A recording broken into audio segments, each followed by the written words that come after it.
Jimmy Smith for FightPicks.com. Link is below. Go ahead and click on it. Use the promo code Jimmy Smith, all one word, uppercase, lowercase.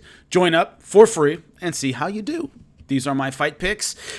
Very interesting card because a lot of the fights are people kind of finding their spot in the UFC.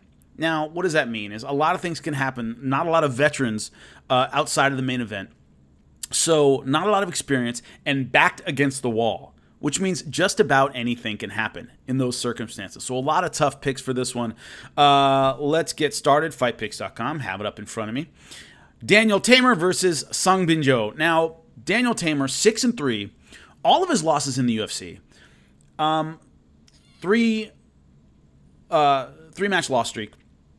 Hasn't really shown UFC skills. Now, so what do you do with a guy like that? You can cut him, or you can feed him to someone you think does have potential in the UFC. And so I think that's the UFC's logic here. Usually a guy like Daniel Tamer would get cut right about now after 3 losses. If he's not, they think they have value feeding him to somebody else. Now, Sung Bin Jo, 9-0, but making his UFC debut. All of them finishes, has never gone to decision. 5 knockouts, 4 submissions. The guy's an outstanding finisher. So I think he wants to make a big splash, and he does. Main card, opening fight, KO or TKO in the first round. I think he gets it done quickly against a guy who hasn't shown, so far, UFC skills. Christos Giagos, very, very Greek name. Damir Hadzovic. I called Giagos' fight in Brazil against Charles Oliveira and lost that fight second round by submission. No shame in that. Oliveira is an outstanding fighter, really great on the ground. Hometown kind of fight. Had to fight the crowd as well, in a sense. But has some skills. Did show some ability. Damir Hadzovic, in a similar spot. Giagos is 2-2 in his last 4 fights. Hadzovic coming off a knockout win in his last one. I think momentum is with him. Not by a whole lot. Beat Marcin Hell with a flying knee. He has a little more UFC experience. I just think momentum-wise, he's on a little bit more of a streak. That carries him. And once again, a very close fight that's very hard to call. I think he gets it done. KO or TKO, third round. Giagos, once again, looked good in the first round and then kind of started fading in the second. I think that happens again, and he catches him in the third. So, Damir Hadzovic, KO, TKO, third round. Makwan Amirkhani versus Chris Fishgold. I called Chris Fishgold's UFC debut against Calvin Kattar. Didn't go his way. Righted the ship after that, but a UK guy, kind of a brawler, good hands, aggressive with his kickboxing, got put on his heels by Kattar, and Kattar angles well and is a little tricky, and that wasn't a good combination, but came back with a win. Amirkhani is coming off a win over Jason Knight by split decision. Both guys kind of on the bubble, on the fence. Do they belong in the UFC or not? I go with Chris Fishgold. I think he has a few more skills, a little bit more experience, been through a few more wars. Close, though. I go with Chris Fishgold. I'm going by decision. I think it's a long fight. I think he wins by decision. Both guys pretty tough. Jimmy Manuwa. Alexander Rakic.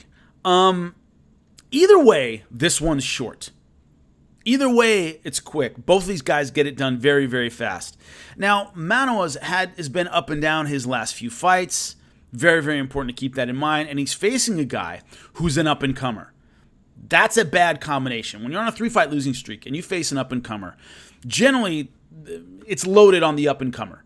So I think it's Rakic. I think he gets it done. He's 11-1. I think he gets it done early. I think Jimmy Manuwa goes out to finish, goes out to make it exciting, and ends up costing him. I'm going with Rakic. I'm going by KO, TKO, and once again, I'm going first round. Volkan Oezdemir versus Ilir Latifi. Now, how is this different than the Jimmy Manuwa fight? Jimmy, you went against Jimmy Manuwa, who's on a 3-fight losing streak. Volkan Oezdemir is on a 3-fight losing streak. The talent Volkan Oezdemir lost to, a little bit higher. A little bit higher. DC, Anthony Smith, that's not easy. Dominic Reyes, in a fight a lot of people thought he won. So I think the X factors go toward Volkan Oezdemir. A little bit younger, he's 29. Ilir Latifi's 35. So he's not facing another up-and-coming monster who's undefeated. He's facing another guy who's a veteran, who's been around the block a lot, has a lot of miles on him. Tough puncher, but, you know, Volkan Oezdemir's faced a lot of those before, too. Volkan Oezdemir, short time, when he gets it done fast. He gets it done fast. I think Latifi may get to the second round. I think that's about it. Volkan Oezdemir, KO TKO, as he always does. This one, I think, goes to the second round, however. Now, the main event, Alexander Gustafsson versus Anthony Smith. I've said before, and a lot of people pointed out that I pointed it out, that when a fighter is an up-and-comer and they get their first title shot, and, you know, they're not necessarily undefeated, but on a streak, and it's their first big lights title fight, and they lose, there's almost always a down afterward. They almost always lose their next fight. Now, one thing I will say is Anthony Smith against Jon Jones, number one, had been through a lot of fights before then. First title shot, but had been through a lot of tough fights, bright lights, big names. So it's not like this is going to be a shock to his confidence. And he had lost before. He had lost a lot. So the idea that this is going to be earth-shatteringly bad for him, I don't believe that. Also, went the distance with the champ. If there are any moral victories, going the distance with Jon Jones your first time out, it's pretty good. Not bad. Alexander Gustafsson, of course, also coming off a loss to Jon Jones, but has a lot more miles on him. And what I didn't like about the Jon Jones fight, I thought Anthony Smith kind of did the best he could, showed everything he had against Jon Jones. He just wasn't there. Jon Jones is just a better fighter with more experience, more physical gifts. Alexander Gustafsson just didn't seem to pull the trigger very much against Jon Jones. When a fighter's done, and I'm not saying Gustafsson is done, the difficulty is they can't pull the trigger. You know, if you look at, if you can go back to Muhammad Ali, when they're done with their career, Larry Holmes, Trevor Berbick, they're not throwing punches. They're just not pulling the trigger. De La Hoya Pacquiao, he just couldn't throw punches. And that's what happens a lot of times. They just can't pull the trigger anymore. And Gustafsson, I don't know if he's that far down, but against Jon Jones, he was flat the whole time.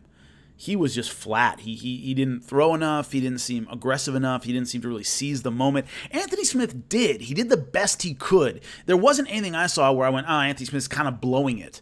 I really saw Gustafsson as kind of blowing the Jon Jones fight. I know it's kind of harsh, but that's how I saw it, that he didn't fight to the best of his ability.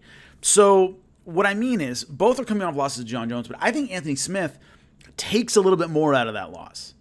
I went the distance. I showed the best I could. He gained a lot of fans when he could have gone out on a DQ or a no contest and didn't.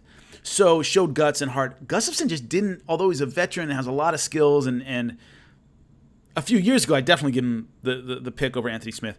I think he's just not there in his career where it's everything's firing on all cylinders. And Anthony Smith, even though he came up short against Jon Jones, he is fighting very well. He was firing on all cylinders. Just didn't work out for him. So I'm going with Anthony Smith. How does he win? The safest bet against a guy like Gustafsson, unless you're a rocket puncher, which Anthony Smith is not, is by decision against a veteran. They know how to last. They know how to not get finished. I go with Anthony Smith by decision. So, once again, Daniel Tamer, Sungbin Jo. I can go with Joe by KO TKO first round. Giagos versus Hadzovic. I'm going with Hadzovic. KO third round. Chris Fishgold versus Amir Khani. I'm going with Chris Fishgold by decision. Jimmy Manoa, Alexander Rakic. I'm going with Rakic. KO first round. Volkan Oezdemir, Alir Latifi. I go with Volkan Oezdemir. KO TKO second round, which is kind of late for him.